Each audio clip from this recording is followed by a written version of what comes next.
పవన్ కళ్యాణ్ ఎన్నికల శంఖారావం పూరించనున్నారు. ఈ నెల 30న పవన్ పిఠాపురం చేరుకోనున్నారు. 3 రోజుల పాటు పిఠాపురంలోనే పవన్ ప్రచారం చేయనున్నారు. పిఠాపురంలో వారాహి వాహనానికి ప్రత్యేక పూజలు చేయనున్నారు. 3 విడతలుగా ప్రచారం చేయాలని జనసేన నిర్ణయించింది.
పిఠాపురం నుంచి జనసేన అధినేత పవన్ కళ్యాణ్ ఎన్నికల శంఖారావం పూరించనున్నారు. ఈ నెల 30న పవన్ పిఠాపురం చేరుకోనున్నాడు. 3 రోజుల పాటు పిఠాపురంలోనే పవన్ ప్రచారం చేయనున్నారు. పిఠాపురంలో వారాహి వాహనానికి ప్రత్యేక పూజలు చేయనున్నారు. 3 విడతలుగా ప్రచారం చేయాలని జనసేన నిర్ణయించింది.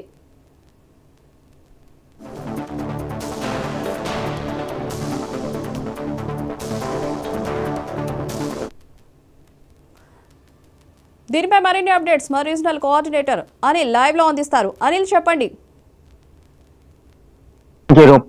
ఏదైతే ఈ నెల 30వ తేదీన పిఠాపురంలో జనసేన అధినేత పవన్ కళ్యాణ్ పర్యటించనున్నారు.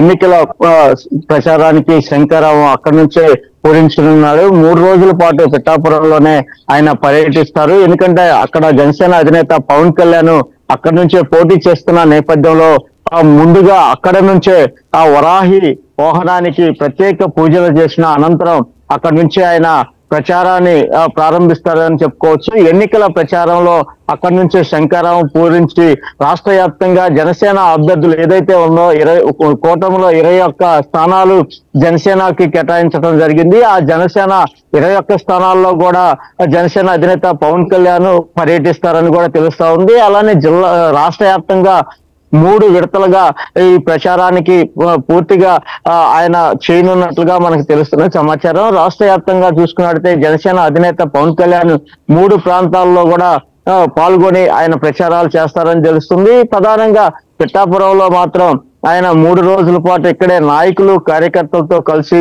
ఆయన ప్రచారాన్ని నిర్వహిస్తారు. ఏదైతే ఎన్నికల శంఖారావం కూడా ఇక్కడి నుంచే పిఠాపురం నుంచే పూరించడం జరుగుతుంది. అక్కడ నుంచి వారాహి యాత్ర నుంచి వాహనం కూడా పూజలు చేసిన తర్వాత అది రాష్ట్ర వ్యాప్తంగా తిరిగే అవకాశాలు ఉన్నారు. రాష్ట్ర వ్యాప్తంగా వారాహి వాహనం ద్వారానే ఆయన ప్రచారం నిర్వహిస్తారని కూడా పార్టీ వర్గాలు కూడా తెలుపుతున్నాయి. ప్రధానంగా పిఠాపురంతో పాటు మరో 20 స్థానాల్లో కూడా జనసేన పోటీ చేస్తున్న నేపథ్యంలో అక్కడ కూడా జనసేన అధినేత పవన్ కళ్యాణ్ పర్యటిస్తారు. అలానే ఉమ్మడి అభ్యర్థి టీడీపీ ఉమ్మడి పార్టీలు బీజేపీ ఎక్కడైతే రాష్ట్రంలో 3 విడతలుగా ఇది రాయలసీమ గాని కోస్తాంధ్ర గాని ఉత్తరాంధ్ర గాని ప్రాంతాల్లో కూడా 3 ప్రాంతాల్లో కూడా ఆయన బహిరంగ సభలతో పాటు అనేక ప్రచార కార్యక్రమాల్లో హాజరవుతారని కూడా మనకు తెలుస్తున్న సమాచారం. ప్రధానంగా ఈ దీంట్లో ఏదైతే ఉమ్మడి పొత్తుల్లో భాగంగా ఇప్పుడు 3 పార్టీలు ఏదైతే మేనిఫెస్టో విడుదల చేస్తుందో ఆ మేనిఫెస్టోను ప్రజల్లోకి వివరించడం జరుగుతుంది. ప్రధానంగా రేపు అధికారంలోకి వస్తే ఏమేమి చేయబోతుందో ఉమ్మడి ప్రభుత్వం అనేది కూడా ప్రజల్లో వివరించడానికి కూడా ఇప్పటికే జనసేన అధినేత పవన్ కళ్యాణ్ కూడా సమీక్షం అయినట్లుగా మనకు తెలుస్తున్న సమాచారం. అలానే వైఎస్ఆర్ కాంగ్రెస్ పార్టీ ఈ 5 సంవత్సరాల్లో రాష్ట్రంలో చేసిన అరాచకాలను, రాష్ట్రంలో పాలన ఎలా ఉందనేది కూడా ప్రజలకు వివరించే ప్రయత్నం మాత్రం ఖచ్చితంగా ఈ ప్రచారంలో నిర్వహిస్తారని కూడా మనకు తెలుస్తా ఉంది. ఎందుకంటే వైఎస్ఆర్ కాంగ్రెస్ పార్టీ 5 ఏళ్లలో ఏం చేసింది, ప్రజలు ఎలా నష్టపోయారనే దాని మీద పూర్తి స్థాయిలో ఫోకస్ పెట్టినట్లుగా మనకి తెలుస్తుంది. అలానే ఏదైతే ఉమ్మడి ప్రభుత్వం ఏర్పడితే వీళ్ళు ఏం చేయబోతున్నారు అనేది కూడా ప్రజలకు వివరించే ప్రయత్నం మాత్రం ఖచ్చితంగా ఈ ప్రచారంలో కొనసాగిస్తారని తెలుస్తుంది. అయితే రాష్ట్ర వ్యాప్తంగా కూడా ప్రజలు జనసేన అధినేత పవన్ కళ్యాణ్ రేపటి నుంచి ఎన్నికల ప్రచారానికి శంఖ పూరించిన తర్వాత ఆయన స్పందిస్తారు, రాష్ట్ర ప్రభుత్వం పైన ఎలా స్పందిస్తారు, వారు చేసే పనుల గురించి ఏదన్నా ప్రభుత్వం ఖచ్చితంగా ఉమ్మడి ప్రభుత్వం ఏర్పడితే వీళ్ళు ప్రజలకు ఏం చేస్తారనే వివరించే దానిపైన కూడా జనాలు మాత్రం ఆసక్తిగా ఎదురు చూస్తున్నారని చెప్పుకోవచ్చు. Rupa. Right Anil, thank you.